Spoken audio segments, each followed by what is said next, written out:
kafah. Kafah itu artinya sempurna.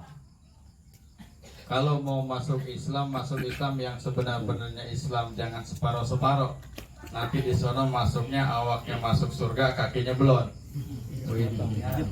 Ketinggalan, kejepit sepotong. Kenapa? Makanya kita belajar Islamnya separuh-separuh. Inilah yang kemudian mohon maaf para jamaah sekalian rahimakumullah, bahwa dalam melaksanakan kaidah Islam itu harus sesuai dengan syariat agama. Rukunnya, kemudian syaratnya itu harus terpenuhi. Syarat jadi orang itu adalah punya akal. Kalau nggak punya akal berarti tidak jadi orang. Manusia itu dikategorikan hewan. Manusia itu dikategorikan sama dengan binatang. Tapi karena punya akal, maka syarat manusia itu sempurna. Fi ahsani taqwim. Maka itulah kemudian manusia adalah makhluk yang sempurna. Lalu gerangan apa yang terjadi? Para jamaah rahimakumullah, inilah yang harus kita sama-sama pahami dalam konsep agama Islam. Bahwa yang pertama, kalau misalnya kita menjalankan syariat agama, harus benar-benar sesuai dengan kaidah. Sholat harus sesuai dengan rukunnya.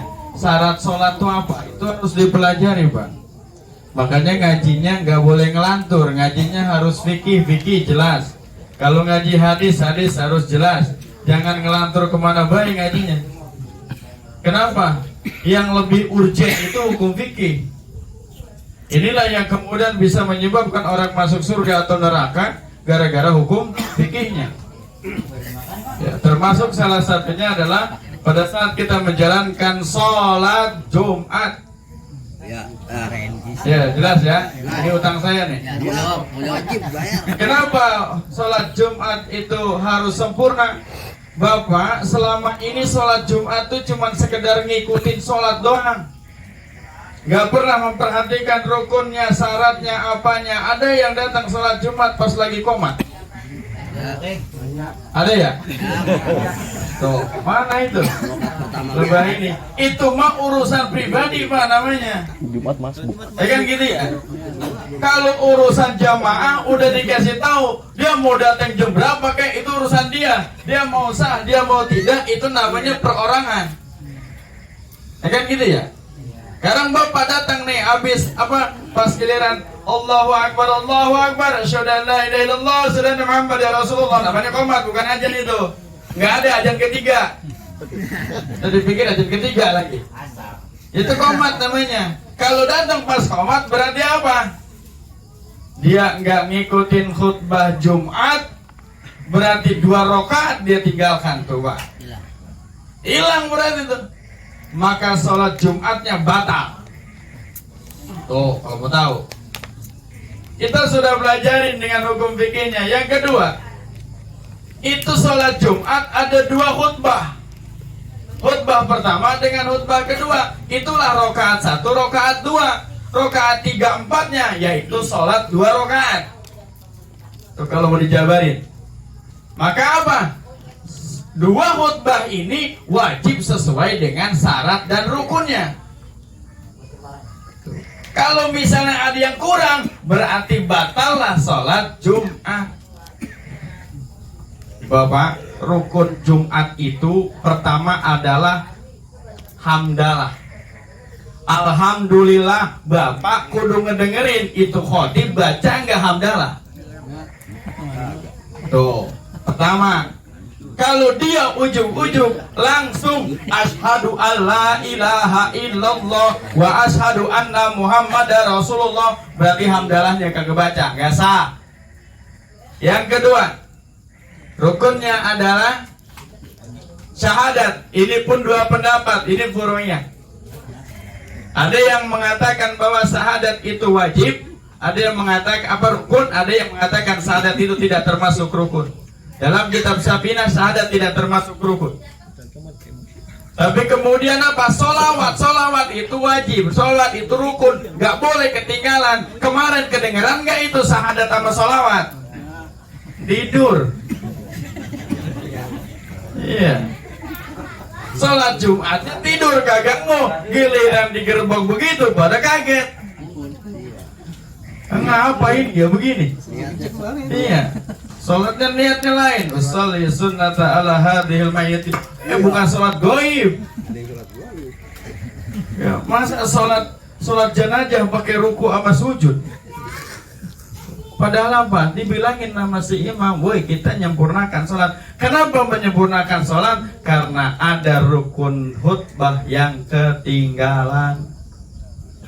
Itu ceritanya. Kemudian apalagi wasiat takwa, usikum wa nafsi bi taqwallah, itu wajib dibaca. Kalau masalah bahasa Indonesia, khatib berwasiat kepada para jamaah untuk diri sendiri, umumnya kepada para jamaah semua, mari kita bertakwa kepada Allah. Itu mah bahasa Indonesia.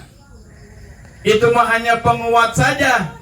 Yang menjadi rukunnya usikum wa nafsi bi taqwallah, itu wajib dibaca. Tuh Pak. Terakhir, doa sholat Jumat beda sama doa tahlil. Kagak make dari mulai alhamdulillahirabbil alamin hamdan yuwafi ni'amahu wa yukafi majidah ya rabbana lakal hamdu, kelamaan. Nggak masuk rukun. Yang masuk rukun adalah doa untuk kaum muslimin. Allahumma firlil muslimina wal muslimat wal mu'minina wal mu'minat. Itu wajib. Tuh Pak. Kemarin kedengeran? Tidur lagi ya. Kuruk, giliran disuruh bangun pada kaget. Ngapain ini kita? Ya Allah. Pak, menurut Imam Asy-Syafi'i, kalau kita sholat Jumat ada satu kekhawatiran, ketika Jumat itu tidak benar, maka wanti-wantinya adalah sholat zuhur.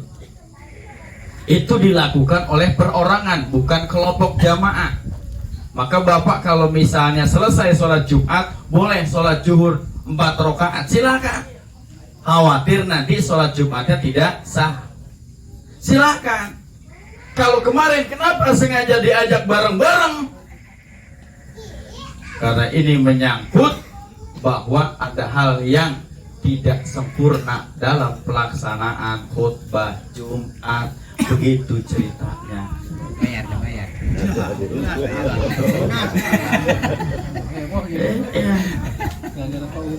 Kenapa? Karena kita tidak masuk ke dalam Islam secara sempurna. Kita nggak masuk mempelajari Islam sempurna. Sekarang mau boro-boro kita uji, kita coba nih misalnya cara mandi. Aku bener apa kagak? Tuh. Bagaimana cara mandi? Kira-kira mohon maaf Bapak, kalau misalnya Bapak dapat 3 ronde semalaman, kudu 3 kali mandi apa sekali mandi? Ayo. Pak, Bapak dapat 3 ronde semalaman, kira-kira 3 kali mandi apa sekali mandi? Ingatnya rondenya doang. Kalian jam 7. Subuh kagak. Ini kudu jelas hukum fikihnya. Kenapa? Kalau tidak melaksanakan, habis pak kita, semua amalan kita mardudah, tertolak, la tuqbalu, tidak diterima oleh Allah. Kenapa? Bighairi ilmin, karena tidak ada ilmunya. Ibadah yang tanpa ilmu tertolak. Tuh. Gara-gara nggak ada ilmunya, maka ibadahnya tertolak. Maka ilmu dengan iman itu harus menjadi satu kesatuan. Tidak bisa dikatakan orang beriman kalau kagak punya ilmu. Ini pentingnya. Makanya apa? Besok kalau Jumat perhatiin, melek dikit. Kira-kira ini khotib baca apa kagak? Begitu. Ini mah asal terima matang. Pokoknya gue mah yang penting apa namanya? Kedua apa? Ini dengerin Pak. Kedua apa? Ini sekarang udah menjadi kebiasaan di masjid-masjid besar. Tapi orang yang kagak ngerti, si khotib itu kacing ngajak orang ngomong, Pak. Itu nggak boleh, Pak. Kata Bapak meresep. Kita ini adalah makhluk yang beriman. Itu nggak boleh, Pak. Ngajak ngomong jamaah saat sholat Jumat haram hukumnya. Itu tidak sah. Kalau ada yang nyaut itu namanya batal tuh sholat Jumatnya. Makanya apa? Khutbah beda sama ceramah. Ceramah mah Pak, Bapak mau gimana gitu, bodoh menanan. Mau tawa mangap, bodoh menanan. Tuh. Mau gimana gitu, donanan. Tapi kalau khutbah itu nggak boleh Pak. Makanya mohon maaf, kadang-kadang ada penekanan.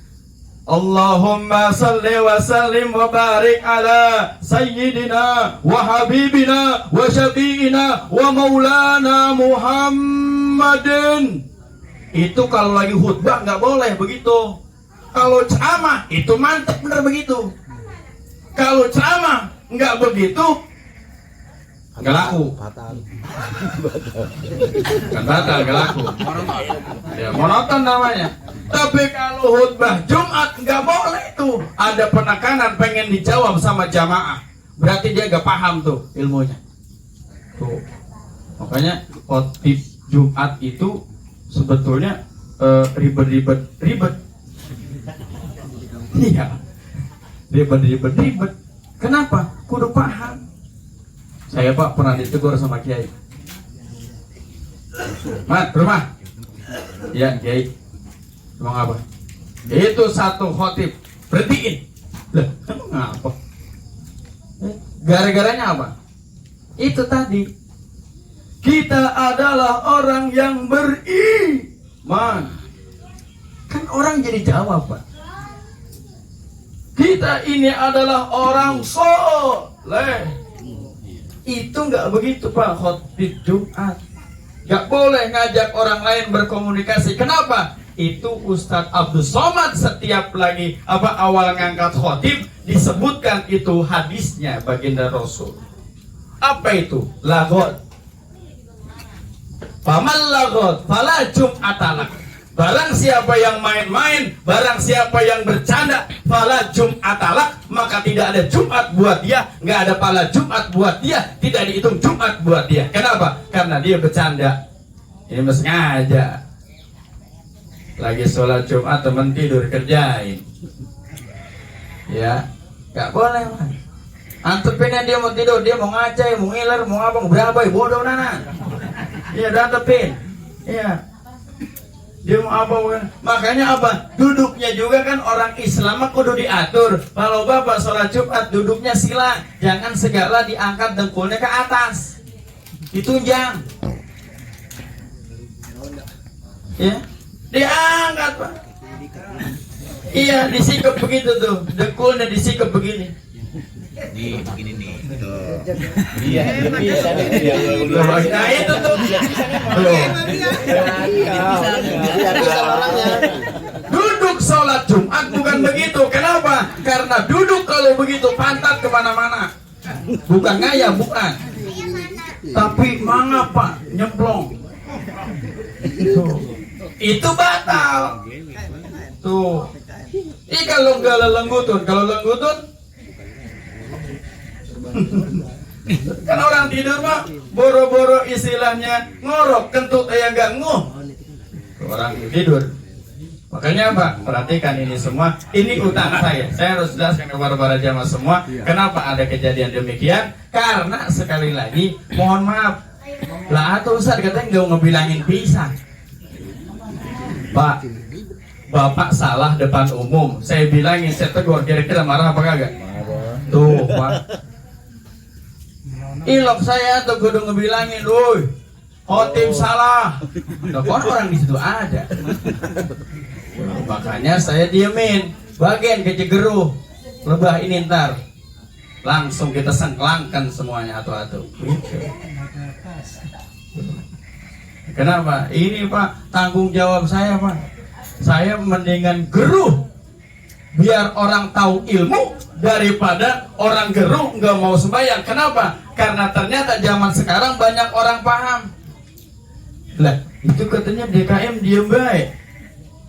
Apa khotib salah? Apa rukunnya nggak ke bawah? Kok nggak salat zuhur? Saya Pak tanggung jawab itu di akhirat luar biasa. Makanya DKM itu tanggung jawabnya berat. Saya mendingan dikatain begitu daripada nanti dikatain sama malaikat. Kalau udah malaikat yang ngatain, Masya Allah. Kalau kita belum nangis darah, dia masih hayo aja. Lebih sadis dari orang. Ini galak malaikat. Makanya apa?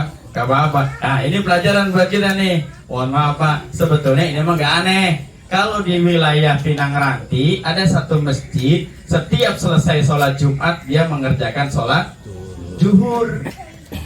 Tuh di Pinang Ranti. Makanya kemarin saya ketemu Pak, ada di puncak. Saya masih sering ke puncak Pak. Iya, mana gratis mulu. Di puncak saya ketemu. Ya, apa ketemunya?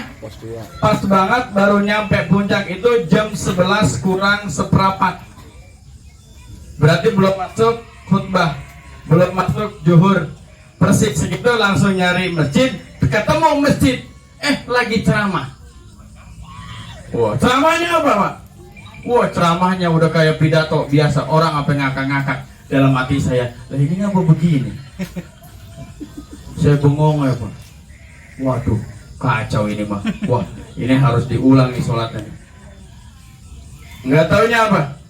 Habis itu ajan. Kok baru ajan? Terus saya dengerin lagi. Kok ajannya 2 kali? Wah, berarti baru masuk zuhur. Nah tadi ngapain itu? Oh, pas habis sholat zuhur langsung naik khotib. Bahasa Arab semua, nggak gede ngerti. Bismillah, alhamdulillah, alhamdulillahirabbil alamin, asyhadu an la ilaha illallah wa asyhadu anna muhammadar rasulullah. Allahumma shalli ala sayyidina Muhammad wa ala ali sayyidina Muhammad. Amma ba'du. Ya ayuhan nas, usikum wa nafsi bitaqwallah faqad fazal muttaqun kama qala ta'ala. Gitu Pak. Ya ayyuhalladzina amanu taqullaha haqqa tuqatih wa la tamutunna illa wa antum muslimun. Fa ya ibadallah.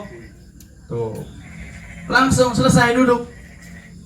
Loh, iya enak ini. Diri lagi. Alhamdulillah. Itu namanya wajibnya doang, rukunnya doang, bahasa Arab semua dikerjain. Oh, berarti tadi menghindari biar ceramahnya itu tidak membatalkan, maka dia mah di luar. Sebelum masuk sholat zuhur, sebelum masuk sholat Jumat, dia ceramah dulu. Baru tuh naik. Kemarin saya pengen begitu. Wah, gua naik nih habis yang ceramah ini nih. Iya. Cuman apa kata orang? Lah, itu khotib ada 2. Aneh lagi baik. Tuh. Kita makan banyak yang aneh. Iya. Saya udah ada dua opsi Pak di otak ini. Saya pertama langsung mendengar, langsung meriang awak saya. Waduh, kacau ini. Gitu. Langsung muncul 2 opsi. Opsi yang pertama, selesai khutbah selesai, saya naik baca rukun semuanya. Cuman kira-kira orang Bojong ngelihat khotib ada 2 naik mimbar, gimana kira-kira? Aneh. Tuh. Itu nggak begitu khutbah di Bojong mah. Khotibnya ada 2, pakai cadangan. Aneh lagi baik. Kenapa? Maksud saya biar batal sholat zuhurnya, gugurlah sholat zuhur. Tapi itu tidak masyhur, maka saya ambil yang masyhur. Kita laksanakan sholat Jumat, maka kita ganti. Kemudian berikutnya adalah sholat zuhur. Cuman saya ngomong pelan emang. Para jamaah, mari kita sempurnakan sholat Jumat kita dengan sholat zuhur berjamaah. Enggak pada ngedengerin kata dia, katanya orang habis ngomongin innalillahi wa rajiun. Ya kan ya Pak ya? Kan habis ngomongin innalillahi wa inna ilaihi rajiun. Oh pasti ini sholat goib nih.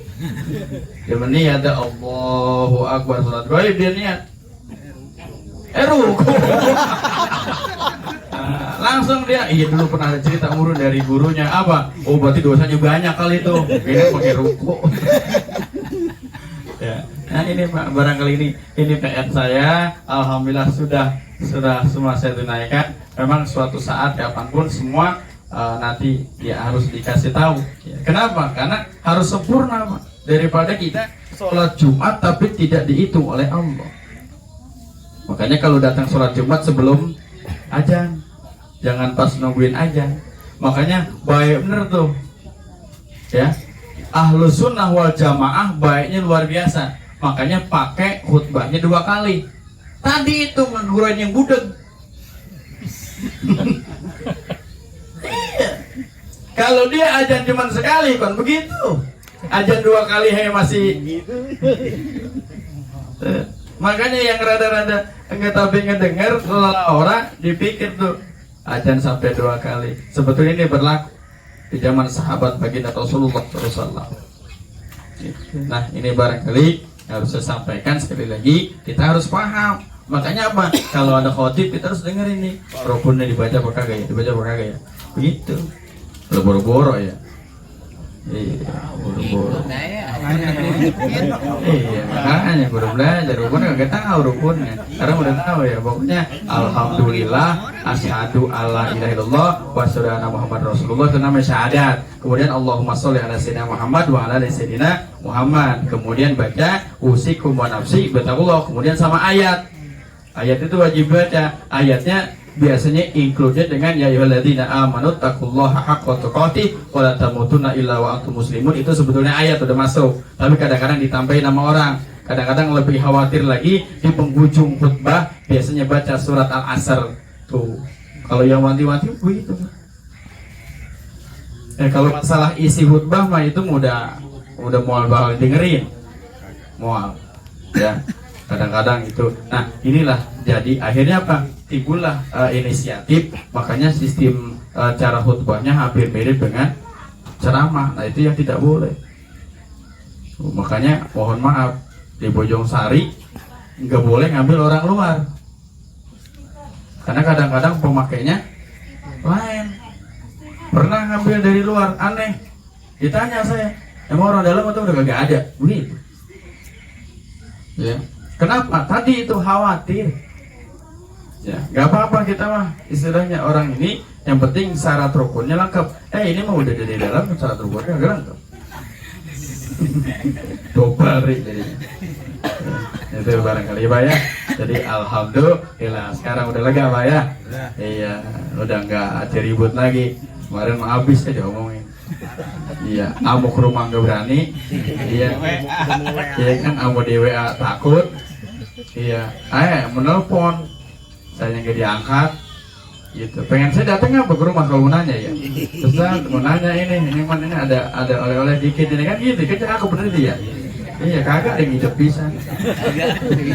Iya. Ya baik itu Pak, barangkali ini sengaja ini sampai ke depan. Kenapa? Karena lu kandang saya dewe ke sana mau ustad. Dan saya ngomong di sana nggak gini merhatiin bisa. Gitu. Ya makanya sengaja datang ke sini keluar.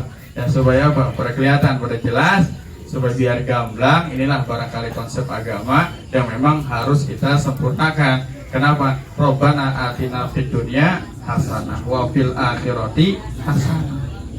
Dunia kita dapat baik, akhirat dapat baik. Jangan cuma dunia doang, akhirat kita pikirin Pak. Ini yang paling apa namanya, yang paling berharga itu akhirat kita. Itu. Jadi kehati-hatian dalam beribadah itu sangat penting sekali. Ya, baik ini saja barangkali untuk sekali lagi nanti beralmu karam sallallahu alaihi wasallam. Bila itu hidayah. Assalamualaikum warahmatullahi wabarakatuh. Waalaikumsalam.